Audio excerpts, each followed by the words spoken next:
मान लीजिए आपसे ये कहा जाता है कि आपको एक बहुत बड़े मॉल में से कुछ किचन के अप्लायंसेस खरीद कर लाने हैं।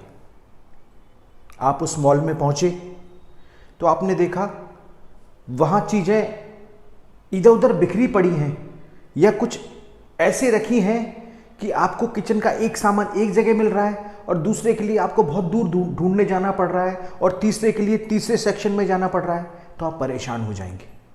इसी तरीके से फील होता था जब मैटेरिया मेडिका से सिक को ढूंढना पड़ता था, सिम्टम्स को सर्च करना पड़ता था। मैटेरिया मेडिका से सिक के सिम्टम्स को सर्च करना वैसे ही है जैसे आपको खजाने में से अपने काम की चीज ढूंढनी है और वो खजाना पूरे समुद्र में फैला पड़ा है। इसलिए रेपर्टरी के यूज की जरूरत पड़ी। Repertory is a store house और वेयर हाउस और compendium where the symptoms are arranged accordingly. Repertory से आप सिम्टम सिक के आसानी से सर्च कर सकते हैं स्पेसिफिक सेक्शन में जाकर। शुरू में रेपर्टरी मैनुअली यूज की जाती थी, लेकिन आजकल कुछ सालों से रेपर्टरी को कंप्यूटराइज्ड कर दिया गया है, जिन्हें कंप्यूटर रेपर्टरीज कहा गया है, जो कि थोड़ा इजी हो गया है सिक को और सिम्टम्स को सर्च करना। रेपर्टरी मेनली दो तरीके की होती है, general to particular and particular to general. General to particular deductive logic पर बेस्ड होती हैं और particular to general inductive logic पर बेस्ड होती हैं। जनरल टू पर्टिकुलर रेपर्टरीज के एग्जाम्पल्स हैं जैसे कि कैंट रेपर्टरी, जैसे कि सिंथेसिस रेपर्टरी, जैसे कि complete repertory. Particular to general में वो सारी रेपर्टरीज आती हैं जो कि ऑर्गन स्पेसिफिक होती हैं या सिम्टम स्पेसिफिक होती हैं, जैसे BTPB, कार्ड रेपर्टरी, नर रेपर्टरी। अगर आपको सिम्टम को क्रश करना है या पेशेंट का PQRS ढूंढना है, पूरे पेशेंट सिक में माथा नहीं मारना है, केवल PQRS ढूंढकर मेडिसिन देनी है, तो नर रेपर्टरीज या पर्टिकुलर टू जनरल रेपर्टरीज आपके लिए बहुत यूजफुल है। लेकिन होम्योपैथी में इंडिविजुअल ढूंढना होता है।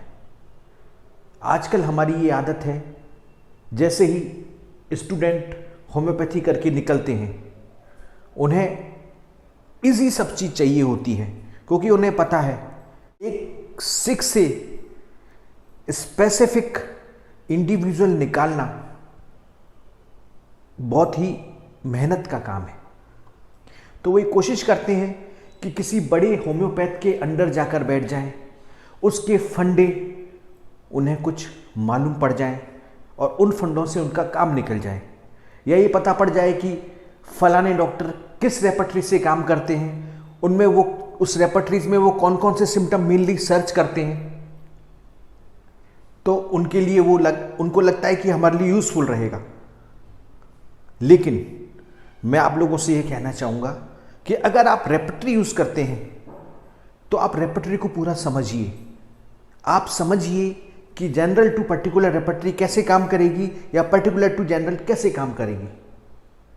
आपको सिम्टम क्रश करना है एलोपैथी से तेज, जैसे कि क्योंकि होम्योपैथी नर्वस सिस्टम पे काम करती है, तो हमारी मेडिसिन एलोपैथिक मेडिसिन से ज़्यादा तेजी से पेशेंट को रिलीफ दे सकती है, पर that is the recovery of that specific symptom और specific PQRS. That is not the cure. If you want to cure the patient, you will have to go through from general to particular repertory. जैसे मान लीजिए एक car है, वो एक खाई में गिर गई और लुढ़कते लुढ़कते नीचे पहुंची, और जब वो नीचे पहुंची तो उसका शेप बिल्कुल चेंज हो गया है। आप उसको देखकर पहचान ही नहीं सकते कि ये किस कंपनी और किस मॉडल की कार है। और आपसे कहा जाए कि इस कार को फिर से वैसे ही बनाना है जैसे ये पहले थी, तो उसके लिए क्या करना पड़ेगा? आपको ये जानना पड़ेगा कि ये जो कार है किस कंपनी की है और किस मॉडल की है। आपको इसके जनरल्स जानने पड़ेंगे। इसके जनरल्स जानकर आप इसके पर्टिकुलर्स बना पाएंगे। ऐसे ही सिक को ट्रीट करने के लिए उसके जनरल्स जानने पड़ेंगे कि वो पहले कैसा था, बीमार होने से पहले वो क्या इंडिविजुअल था। उस इंडिविजुअल को हमें सर्च करना है, ना कि हमें डिजीज के सिम्टम सर्च करके या कोई PQRS सर्च करके एलोपैथी की तरह रिलीव करना है। ये काम तो आजकल प्रोडक्ट्स बहुत अच्छी तरीके से कर पा रहे हैं। आपको केवल डिजीज का नाम पेशेंट से सुनना है या उसके डिजीज के सिम्टम सुनने हैं, या केवल नाम सुनने से भी काम चल जाएगा। उस स्पेसिफिक नाम पर डायरिया हो गया, डिसेंट्री हो गई, पेन हो गया, कॉलिक हो गया, बॉयल हो गया, स्पेसिफिक प्रोडक्ट आपको मिल जाएंगे। पर वो प्रोडक्ट क्या है? वो उस स्पेसिफिक डिजीज की पर यूज की जाने वाली मल्टी मेडिसिन है।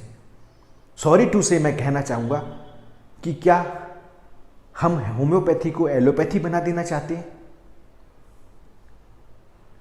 होम्योपैथी में हम किसकी मेडिसिन ढूंढ रहे हैं? सिक इंडिविजुअल की या सिकनेस की, डिजीज की? तो आप जब भी रेपर्टरी यूज करें तो बड़े ध्यान से करें। और रेपर्टरी कितने तरीके की होती हैं, इनको कैसे बहुत अच्छे से यूज किया जा सकता है, इनको कैसे समझा जा सकता है, हम ऐसा क्या कर सकते हैं कि हमें फंडे की जरूरत नहीं पड़े। तो आप हमारा कोर्स ज्वाइन कीजिए और आप देखिए कि जब आप इन सब्जेक्ट से गो थ्रू करते हैं तो कितना मजा आता है। Thank you.